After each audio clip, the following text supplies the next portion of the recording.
کشمیر میں آج اہم مدعے کیا ہیں؟ کشمیر کا مسئلہ کیا ہے؟ یہ مسئلہ اتنا گمبھیر کیوں ہے اور یہ مسئلہ بنا کیسے؟ آرٹیکل 370 اور آرٹیکل 35 کیا ہے اور کشمیری مجاہدین نے ہندوستان کا جینا کیسے حرام کیا ہے؟ کانسیپٹ ٹی وی پاکستان بمقابلہ بھارت سیریز کے اس معلوماتی ویڈیو میں ہم آپ کو ان تمام سوالات کا جواب دینے والے ہیں۔ کشمیر جو کہ پچھلے 70 سالوں سے ظلم کی آگ میں جل رہا ہے اور کشمیری عوام اسی آگ کا ایندھن بنے ہوئے ہیں۔ بھارت کی 8 لاکھ افواج کشمیر میں تعینات ہیں اور اس میں وہ دن بدن اضافہ کیے جا رہے ہیں۔ پچھلے 27 سالوں میں بھارتی افواج 90,000 کشمیریوں کو شہید کر چکی ہے، جس میں سے 44,000 کشمیریوں کے قتل عام کا اعتراف کیا ہے۔ ظلم کی انتہا یہ ہے کہ 1958 arm forces special power act کے تحت ہندوستانی افواج بنا کسی روک ٹوک کے کسی بھی کشمیری شہری کو قید، نظر بند یا قتل کا حکم دے سکتی ہیں۔ Arm forces special power act بین الاقوامی انسانی قوانین کی کلم کلہ بے حرمتی ہے، جس پہ بھارت سے کوئی پوچھنے والا نہیں۔ اب آتے ہیں اس سوال کی طرف کہ مسئلہ کشمیر دراصل کیا ہے، یہ بنا کیسے اور یہ اتنا کمپلیکیٹڈ کیوں ہے؟ مسئلہ کشمیر کی تاریخ اتنی ہی پرانی ہے جتنی پاکستان ہندوستان کی آزاد عمر ہے۔ یہ دراصل انگریز سامراجی حکومت کا ایک پیچیدہ ترین مسئلہ ہے جو کہ ابھی تک ان دونوں ملکوں کے لیے وبال جان بنا ہوا ہے۔ انگریزوں نے برصغیر کی آزادی کے وقت تمام ریاستوں کو یہ اختیار دیا تھا کہ وہ بھارت یا پاکستان میں سے کسی بھی نئے ملک کے ساتھ الحاق کر سکتے ہیں اور اگر چاہے تو آزاد ریاست کی حیثیت سے رہ سکتے ہیں۔ اس کے نتیجے میں جبکہ کچھ ریاستیں یا پاکستان بھارت کا حصہ بننا چاہتی تھی تو دوسری طرف 3 ایسی ریاستیں تھیں جو کہ آزاد حیثیت سے رہنا چاہتی تھیں۔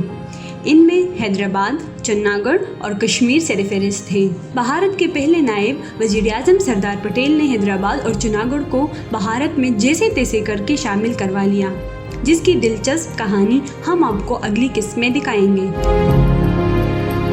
سردار پٹیل نے کشمیر کے معاملے میں سنگین لاپرواہی اور فریبی کا مظاہرہ کیا تھا۔ انہوں نے کشمیر کے مہاراجہ ہری سنگھ کو خط کے ذریعے یہ پیغام بھیجا تھا کہ اگر کشمیر بھارت کا حصہ نہیں بننا چاہتا تو انہیں کوئی مسئلہ نہیں، لیکن ان کی ملی بھگت سے جواہر لال نہرو نے اس معاملے کو الجھا دیا۔ کشمیری آبادی جس کا 90% حصہ مسلمانوں پر مشتمل تھا وہ پاکستان کے ساتھ الحاق کے حق میں تھے۔ دوسری طرف جبکہ مہاراجہ ہری سنگھ کو یہ محسوس ہوا کہ وہ کشمیری ریاست سے ہاتھ دھونے والے ہیں تو انہوں نے فوراً جواہر لال نہرو سے مدد کی اپیل کی، جس کے نتیجے میں راتوں رات بھارت نے وادی میں فوجیں تعینات کروا دی۔ بھارت کے آخری انگریز وائسرائے لارڈ ماؤنٹ بیٹن نے بھی غیر جانبدارہ کردار ادا نہیں کیا، بلکہ یہ کہنا غلط نہ ہوگا کہ جواہر لال نہرو، مہاراجہ ہری سنگھ اور لارڈ ماؤنٹ بیٹن تینوں نے مل کر کشمیر میں بھارتی فوجیں بھجوا کر معاملے کو شدید بگاڑ دیا۔ بھارت نے جب 21 اکتوبر 1947 کو کشمیر میں فوجیں اتاری تو مجبوراً پاکستانی افواج بشمول قبائلی علاقوں کے غیرت مند عوام بھی کشمیر میں داخل ہو گئی، جس کے نتیجے میں پاک بھارت کی پہلی جنگ کا آغاز ہوا جو کہ 1949 تک جاری رہی۔ اس جنگ کے اختتام پر جنگ بندی معاہدے کے تحت بھارت کو کشمیر کا 2/3 حصہ اور پاکستان کو 1/3 حصہ ملا۔ ان دونوں حصوں کے درمیان بارڈر لائن کو لائن آف کنٹرول یا LOC قرار دیا گیا۔ اس کے علاوہ اقوام متحدہ کی سلامتی کونسل کے تحت جنگ بندی کا اعلان ہوا اور وادی میں ریفرینڈم کے انعقاد کا فیصلہ ہوا جو کہ بھارت کی مکاری کی وجہ سے ابھی تک منعقد نہ ہو سکا۔ کشمیر کا معاملہ کسی نہ کسی طرح پاکستان بھارت کے درمیان مختلف جھڑپوں اور جنگوں کا باعث بنتا رہا۔ دوران پاکستان نے کشمیری عوام کی سیاسی حمایت جاری رکھی اور دنیا کو بارہا بھارت کے ریفرینڈم کا وعدہ یاد دلاتا رہا، لیکن بھارت کبھی ٹس سے مس نہ ہوا۔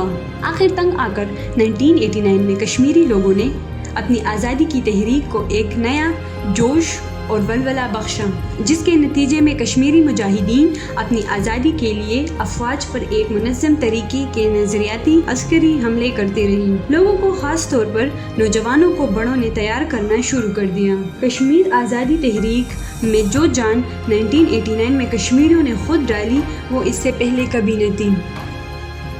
2003 میں لائن آف کنٹرول کو مستقل بارڈر تسلیم کر لیا گیا اس طرح 2016 میں جب تحریک اپنے نوجوان مجاہدین کے کندھوں پر بھارت کے کنٹرول سے باہر نکل رہی تھی تو اس نے مختلف آپریشنز کے ذریعے لوگوں کو بے دریغ کو چلنا شروع کیا۔ نوجوان برہان وانی کی شہادت بھی اسی کڑی کا حصہ ہے۔ برہان وانی کی شہادت کے بعد دنیا نے جو مناظر دیکھے اس کے تحت یہ کہنا کہ بھارت کشمیر کو زیادہ دیر تک قابو رکھ سکے گا، بھارت کی خوش فہمی یہی لگ سکتی ہے۔